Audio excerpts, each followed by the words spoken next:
네, 반갑습니다, 여러분. 우리 오랜만에 테스트 또 공부 이제 또 시작해 보도록 하겠습니다.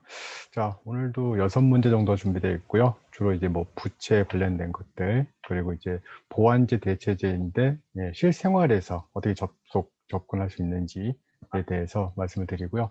그리고 이제 뒤에 이제 2문제는 이제 주식회사에 있어서 이제 주주의 권한, 네, 그리고 주주총회에서 할 수 있는 일들이 무엇이 있는지, 네, 알아보는 시간을 갖도록 하겠습니다.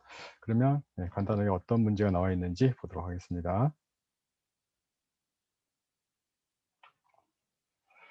자, 오늘 크게 6문제고요. 네, 어떻게 보면 여기 보시면 이제 첫 번째 이제 부채 비율은 이제 여러분들 이제 회계를 조금 공부하셔야 되는데, 그래서 뭐 자산, 부채, 자본.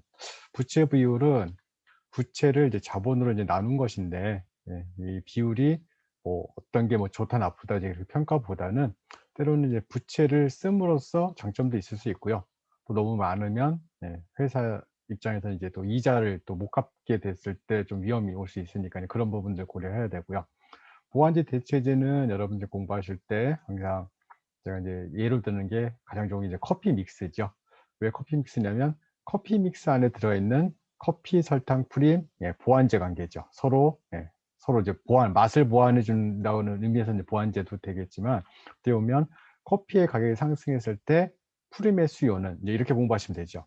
커피의 가격이 상승하면 프림의 수요는 감소.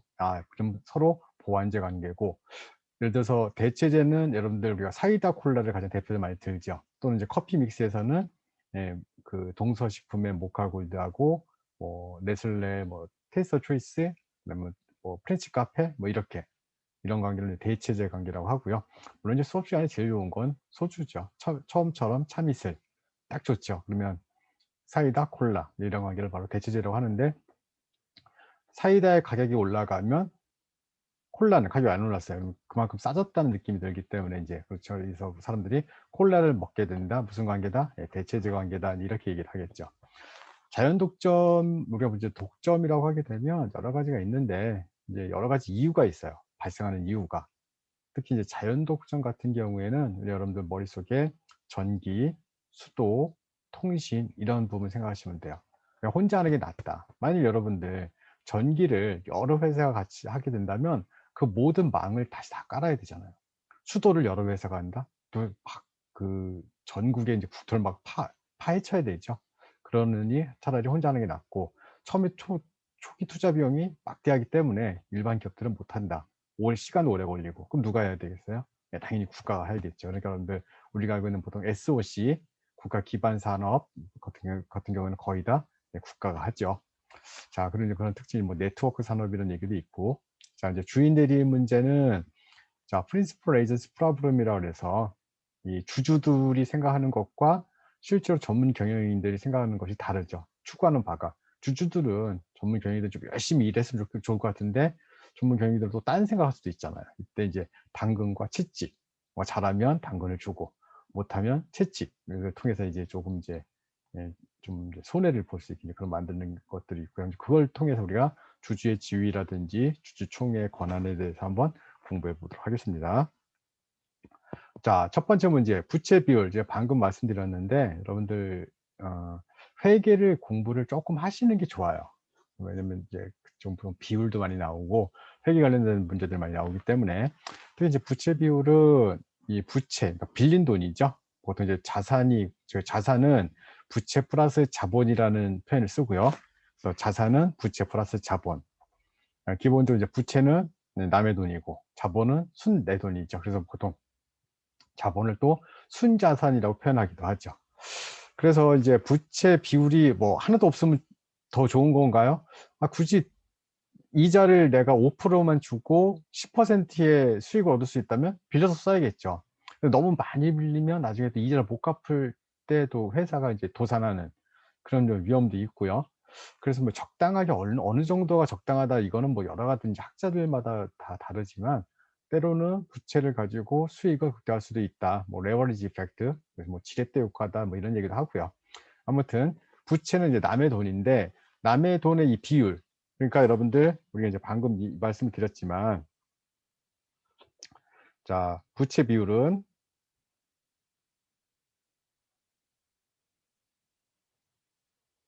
부채를 자본으로 나눈 것이기 때문에 이 부채 비율을 낮추려면 자, 이 부채를 어떻게 하면 될까요? 예, 분자를 작게 하거나 또는 자본을 크게 하면 되죠. 그러니까 분모를 크게 하거나 분자를 작게 하거나 이제 그렇게 되면 부채 비율이 예, 하락하게 될 텐데 자 1번 한번 볼게요. 공사 계약을 체결하고 선수금을 수령을 했대요. 근데 선수금이라는 게 뭐냐면 한마디로 이제 굉장히 이 회사가 바쁘니까 먼저 돈을 주는 거죠. 그러면 돈을 받은 사람 입장에서는 자 현재 돈을 받았지만 미래에 제가 뭐 용역이라든지 서비스를 제공해야 돼요. 그게 바로 부채의 개념이에요. 그러니까 현재 내가 뭔가 받고 미래에 내 자산의 일부를 그 사람에게 줘야 돼. 이게 바로 부채죠. 그러니까 한마디로 이제 갚아야 될 뭐 의무, 이거 빚 뭐 이런 것들이 생겼잖아요. 선수금. 그래서 선수금 여러분들 바로 미리 제가 받았어요. 그러니까 나중에 줘야 되니까 부채가 증가한 거죠. 그러니까 부채 비율 감소하고는 반대 역행하는 거고. 자, 보유 토지를 장부 가액으로 양도하고 6개월 후에 받기로 했다. 자, 토지는 보통 우리가 자산이라고 얘기하죠. 뭐 자산이라고 하는데 토지를 장부가로 양도를 했으니까 자산이 감소를 했어요. 그래서 6개월 뒤에 받기로 했으니까 받을 뭔가 생긴 거죠. 이게 지금 이제 이게 부동산 회사라면 이게 뭐 그죠? 뭐 매출 채권이라고 할 수가 있겠지만 부동산 회사가 아니라면 이제 미수금이라고 할 수 있겠죠. 이제 덜 받은 거니까. 근데 지금 제가 이 얘기를 하는 게 굉장히 조심스러운 게 회계 원리를 많이 공부한 학생들은 이 얘기를 무슨 얘기인지 알아요. 얘 지금 무슨 회사인지에 따라서 상품이 아니고 다른 이 돈을 받을 거니까 미수금을 얘기를 했었고 상품이면 매출 채권이라고 하겠다. 이제 이런 것들 여러분들이 공부를 많이 좀 회계 공부를 하시면 알 것 같고요. 아무튼 이제 그걸 모르더라도 계정 과목을 모르더라도 토지는 자산인데 팔았으니까 자산이 감소했고요. 6개월 뒤에 받기로 했으니까 돈을 받을 권리가 생긴 거죠. 걔도 자산. 그러니까 자산의 감소, 자산의 증가. 앞에는 자산의 감소, 뒤에는 자산의 증가. 이거는 부채하고는 상관이 없죠. 3번 보시면 차입금. 차입금은 갚아야 될 돈이니까 예. 바로 뭐예요? 예. 제가 받을 부채죠. 차입금. 내가 줘야 될 부채. 그러니까 줘야 될 돈이죠. 차입금은. 대여금은 빌려준 돈이에요. 그러니까 부채가 자산도 감소함과 동시에 부채도 감소하는 일이 발생을 했어요. 그래서 여기서는 지금 부채가 차입금이란 게 감소를 했죠. 그러니까 답은 우선 3번 한번 표시해 놓고요. 자, 이익잉여금은 이제 얘는 이제 자본 쪽으로 가요. 자본 쪽으로. 그렇죠? 무산증자를 했으니까 뭐 이건 상관없는 거고. 아무튼 그렇죠? 자, 그리고 5번 보시면 외상 매출 채권이니까 받을 권리니까 자산이에요. 현금으로 받았어요. 그런데 자산이 없어진 거죠. 채권이 없어지면서 현금으로 들어왔다. 자, 지금 여러분들 이게 이제 회계 얘기인데 이게 이 두 번 일어난다고 얘기를 하죠. 항상 거래가 두 번 일어난다. 이제 복식부기라는 이제 개념이 나오는데 왜 두 번 일어나는데요? 이게 회계 처음 공부하는 사람들이 이제 어려워하는 게 뭐냐면 왜 두 번인가요? 하게 되면 1,000원을 주고 아이스크림을 사 먹었어요. 아이스크림을. 그럼 뭐 한 번 사 먹은 거 아닙니까? 근데 그게 아니라 1,000원이라는 자산이 나가고 1,000원짜리 자산이 들어온 거죠, 아이스크림이. 물론 이제 먹으면 없어지는 거지만 아무튼 돈이 나가고 물건을 받았잖아요. 그래서 두 번 일어났다고 생각을 하는 거예요. 그래서 얘를 자산의 증가, 자산의 감소 이제 이렇게 얘기를 하죠. 뭐 근데 이런 것들은 이제 여러분들이 회계 공부 조금만 좀 해 주시면 쉽게 이해할 수 있는 거니까 지금은 아무튼 부채 감소하는 거 찾았으니까 차입금. 여러분 사실 여러분들 지금 뭐 이익잉여금, 외상 매출 채권, 저도 이제 매출 채권이라고 얘기를 하고 현금, 뭐 장부가액, 대여금, 미수금, 선수금 다 이게 기존 과목 이름이에요. 그러니까 회계 공부하실 때 요것만 빨리 이제 외우시면 좀 공부하기가 수월할 텐데 아무튼 그런 단어 같은 게 나오니까 한번 회계 공부 여러분들이 꼭 해 주셨으면 좋을 것 같아요. 자, 두 번째 이제 빨리 읽어 보시면 정부가 사교육이 뭐 하고 공교육이 정상화되니까 정부는 사교육을 절감하기 위해서 공교육 정상화 등 많은 노력을 기울여 한마디로 이제 학교에서 공부할 수 있도록 이제 많이 지원하고 있다 뭐 이런 얘기를 하는데 그렇죠? 그런데도 불구하고 뒤에 뭐라 했냐면 사교육은 공교육 내에서 자기 자녀의 상대적 뭐 순위를 높이고자 하는 그 경쟁이라고 하는데 그러면 자 국가는 어떻게 생각하냐면 공교육을 이 좀 많이 밀어주면 사교육을 안 하지 않을까? 무슨 관계를 본다는 얘기예요. 그렇죠. 서로 간에 대체 관계라고 보는데 학부모님들 입장에서는 학교 교육은 학교 교육이고 거기에 더불어서 사교육을 쪼끔만 더 딱 그 좀 밀어주게 되면 공부를 더 잘하지 않을까? 그러니까 사교육과 공교육은 무슨 관계다? 서로 도움을 주는 보완제 관계다. 이런 시각을 가지고 있다는 거죠. 그러니까 자 지금 여기에서는 주장은 그 뒤에 학부모들 높은 교육률이 유지되고 있는 동안은 쉽게 없어지지 않을 것이다. 공교육과 서교육은 대체제가 아니라 뭐다? 대체제가 아니라 그렇죠. 바로 보완제 관계다 이렇게 생각한다는 거죠. 그런데 정부는 아니야. 공교육을 해 주면 사교육이 줄어들겠지. 공교육이 커지게 되면 사교육을 안 하겠지 하는데 학부모님 입장에서는 공교육은 공교육대로 사교육은 사교육대로 지원해 주게 하게 되면 애가 더 점수가 또 등급이 올라가지 않을까? 그래도 이런 생각을 한다는 거죠. 그러니까 생각이 다르죠. 정부하고 학부모님들 생각은. 그래서 정부는 대체제, 부모님은 보완제 관계라고 생각을 한다. 이렇게 여러분들이 접근하시면 될 것 같아요. 자, 자연 독점 방금 제가 아까 설명드렸었죠, 여러분들. 수도, 상하 수도, 대규모 SOC, 국가 기반 산업. 자, 답을 보니까 자, 답이 몇 번인가요? 핵심 기술에 대한 특허권. 자, 이런 것들은 아니고 자연 독점 얘기가 아니라 특허권은 정부가 이거 이제 개발을 시켜 줘. 최근에 이제 그 미국 얘기가 나오죠.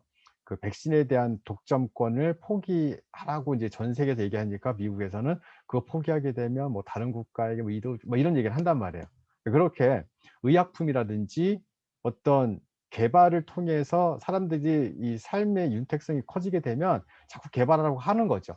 그러면서 개발해. 대신 내가 다른 사람 못 쓰게 한 10 년, 20 년, 30 년 너만 쓸 수 해 줄게.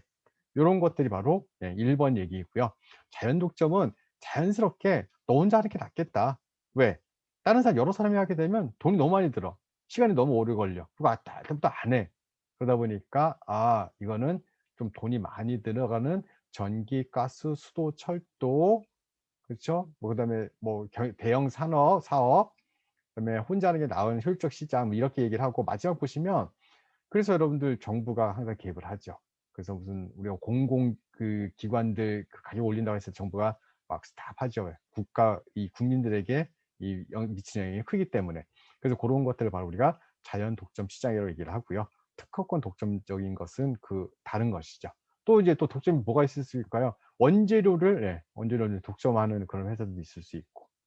그렇게 여러분들이 독점을 하나씩 공부하시면 될 것 같아요. 그래서 답은 1 번으로 체크하고요. 자 지금 이제 주인 대리 문제가 이거죠. 주인 대리 문제. 주인은 누굴까요?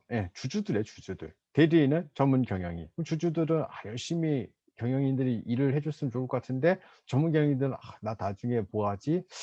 나 보너스 많이 줄 건가?' 뭐 이렇게 막 이제 딴 생각하고 '골프 치러 갈까?' 뭐 이게 하지 않았으면 하는 행동들을 이제 많이 한다는 거죠. 이렇게 이제 우리가 보통 이제 주주인 대리 문제 해결하기 위해서 때로는 막 스탁 옵션 같은 거 막 주기도 하고요. 그리고 일 못하면 2월 달에 주주총회에서 "이제 그만 쉬세요." 시키는 경우도 있고. 그런데 잔금과 채찍. 현실적 잔액치가 아닌 것은 그랬더니 자 인수합병하게 되면 "야 인수합병하게 되면 회사 사장 다른 사람 뽑을까?" 뭐 이런 것들. 저쪽에 있는 회사 회장을 우리 합병된 회사 회장으로 해서 하게 되면 "너는 필요 없네." 이런 것들. 자 경영자에 대한 교체 압력. 스탁 옵션은 얘는 이건 뭐야 여러분들 당근이죠. 그렇죠? 자 주주총회에서 주주의 의결권. 그러니까 주주들이 이제 자른다는 얘기죠, 주주총회에서. 그런데 은행들 채권자의 발언권, 은행들 채권자들은 이 경영인에 대해서는 뭐 그죠? 권한이 없죠. 보통 이제 이자 받고 하는 그런 게 그러니까 좀 개념 자체가 다르죠. 은행 채권자는 우리가 보통 이제 주인 대리 문자가 생각하는 게 아니죠.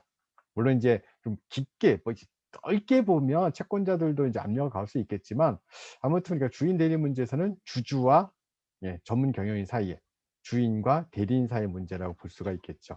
그래서 답은 고번 체크하고요. 그래서 그럼 주주총회에 관련된 얘기를 한번 보려고 해요. 봤더니 주식회사 주주의 지위. 자 자기 책임이라는 얘기가 나와요. 자기 책임이라는 게 뭔데요. 나는 내가 100만 원을 내서 이 회사가 잘 됐으면 좋겠어. 근데 망했어. 그럼 난 100만 원만 손해 보면 되는 거예요. 거기까지가 책임이라고. 뭐 회사가 망했는데 원래 100억짜리 회사가 200억의 부채를 남기고 했으니까 나머지 100억 야 십시일반으로 내서 막아 주세요 이런 게 아니라 나는 딱 내가 낸 만큼만 책임지겠다고요. 자 그래서 1번 주주는 통상 자신의 의사에 반하여 주주로서의 지위를 상실할 수 없다. 내 권리니까. 그렇죠? 자 주주가 되려면 기존 주주의 동의를 받 이건 전혀 말도 안 되는 얘기죠. 그럼 주주는 어떻게 되는 건데요? 주식 사면 되는 거죠. 주식 사면 주주가 되는 거지. 뭐 "나 이거 나 사도 돼? 나 샀는데 주주 권한이 있는 거야?" 이게 물어볼 필요도 없어요. 주주가 되면 그러면 어떤 차이가 있는데요. 10주 가진 사람보다 100주 가진 사람이 더 권한이 센 거고 100 주보다 1000 주, 1000 주보다 10,000 주 이제 그렇게 생각하시면 되는 거예요. 자 주주는 회사의 지배 구조에 관한 최종의 의사 그러면 권한을 진짜 가지고 있나? 삼성전자 할 수 있나요? 할 수 있죠. 그러면 제가 뭐 그거 아니에요. 10주 가졌으면 10 주만큼의 권한만 있는 거예요. 그렇죠? 그러니까 제일 많이 가진 사람을 뭐라고 그러죠 우리가 보통? 대주주? 예. 대주주가 아닌 이상 그러니까 나는 10 주만큼 행사할 수 있는 거고 저 사람은 100만 주가 표현하게 되면 내 힘은 10 주밖에 안 되니까 뭐 권한이 거의 없는 거죠. 그렇죠? 자 그래서 그런 의미에서 3번 맞는 거고요. 그다음에 그 주주는 일상 경영 영향력을 행사할 수 있고 그렇죠? 그다음에 뭐 회사법은 투자율 뭐 변화시키고 있다. 아무튼 예 전체적으로 1 번, 3 번, 4 번, 5번 같은 거 여러분들이 밑줄 치면서 '아 이게 이런 거구나.' 하면서 공부하시면 될 것 같고요. 자 마지막 문제죠. 주주총회에서 그럼 주로 뭐 하는데요?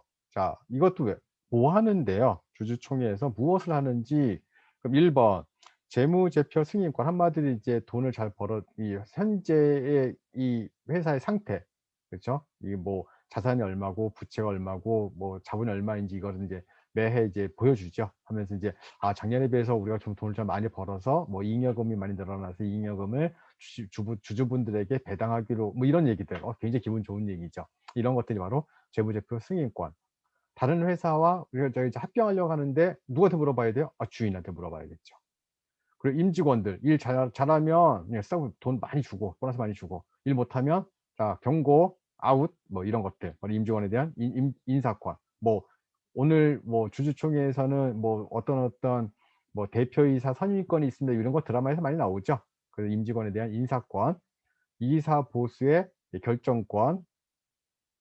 자 거기 보시면 3번 회사 임직원에 대한 인사권은 이거는 위임을 시키죠. 회사 이사가 아니라 회사 임직원들, 직원들은 그냥 이사 이쪽 회사에서 알아서 하는 거고 결국은 1 번, 2 번, 4번 이사 보수, 이사들의 보수에 대한 것, 지주식 매수 선택권, 스톡 옵션에 관한 것들 이런 것들은 1 번, 2번, 4번, 5 번은 주주총회에서 이제 결정하는 거고요. 회사 임직원을 뭐 뽑고 안 뽑고 이건 주주들이 모여서 "야 저 사람 총 뭐 인사과에 뽑아. 그 사람은 자적과에서 그쵸 뭐 쫓아내 뭐 이런 거 시키는 게 아니라 그거는 회사 내에서 이사들이 알아서 하는 거고 결국은 이제 주주들은 쪼끔 더 큰 거 재무제표의 승인, 스톡 옵션, 회사의 합병 승인 그다음에 뭐 이사를 뭐 선택하고 뭐 이사를 인제 해임하고 이런 것들을 주로 한다는 거죠. 그래서 답은 3번 회사 임직원에 대한 인사권의 이것이 바로 어떻게 보면은 주주총회에서 할 일은 아니죠. 자 요렇게 해서 주주와 이 주식회사에 관련된 이야기를 마무리했습니다. 여러분들 오늘은 뭐 이렇게 크게 어려운 문제는 없었고요. 아까 자연 독점 이야기 꼭 기억하시고 한번 자연 독점하게 되면 뭐다? 그렇죠. 바로 통신, 돈 많이 드는 것, 국가 기반 산업 뭐 이런 것들 생각하시고 그리고 이제 아까 얘기했던 부채 비율 꼭 기억하시고요. 자 우리는 오늘 수업은 여기까지 하도록 하고요. 다음 시간에 또 만나도록 하겠습니다. 고생했습니다.